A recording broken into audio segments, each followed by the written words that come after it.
हैं अब बाजार की, कैसा रहा बाजार का मिजाज।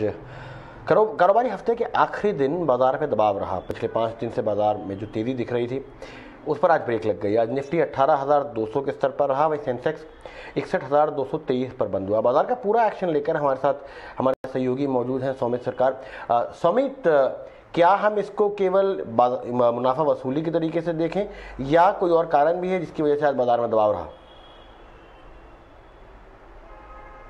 आज का जो करेक्शन आप देख सकते हैं ये प्रॉफिट बुकिंग की वजह से हो सकता है, बट जो पूरे वीक का परफॉर्मेंस देखेंगे तो काफी ब्रॉड बेस्ड ग्रोथ देखने को मिला है पूरे हफ्ते में। निफ्टी 50, निफ्टी मिड कैप और निफ्टी स्मॉल कैप तीनों इंडेक्सेस में करीब 2 से 4% के गेन्स देखने को मिले हैं। और सेक्टरल इंडेक्सेस की अगर हम बात करें तो सारे सेक्टरल इंडेक्सेस ने पूरे हफ्ते गेन किया है सिवाय के एफएमसीजी इंडेक्स ने।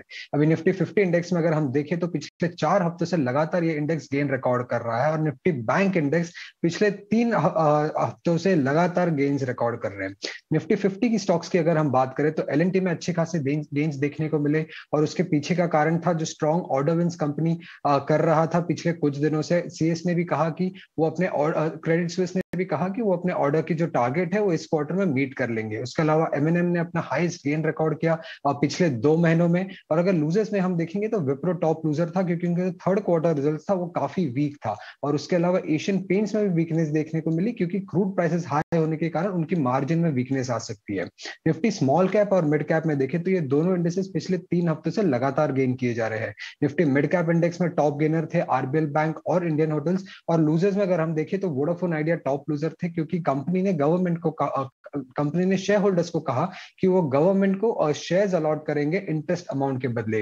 अगर हम सेक्टोरल इंडेक्सेस में अगर हम देखें अभी तो निफ्टी एनर्जी इंडेक्स ने टॉप गेनर थे पूरे हफ्ते में। और अगर निफ्टी एनर्जी इंडेक्स में हम देखें तो सारे स्टॉक्स ने गेन किया है और टॉप गेनर के नाम आते थे अडानी ग्रीन और Adani transmission. Nifty realty index में अगर हम देखें तो मैक्रोटेक डेवलपर्स के अलावा बाकी सारे स्टॉक्स ने गेन किया।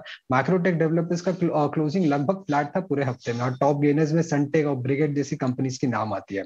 और आखिर में अगर हम निफ्टी मेटल इंडेक्स में देखें तो निफ्टी मेटल इंडेक्स की जो गेन्स थी ये एल्यूमिनियम और स्टील स्टॉक्स के वजह से थे, जैसे कि stocks NALCO, Hindalco, Tata steel, JSPL, ये स्टॉक्स ने गेन लीड किया मेटल इंडेक्स में। इसके अलावा कोल इंडिया में भी अच्छे खासे गेन्स देखने को मिले पूरे हफ्ते क्योंकि कोल प्राइसेस ऊपर रहने की एक्सपेक्टेशंस के दम पे ये गेन्स देखने मिले।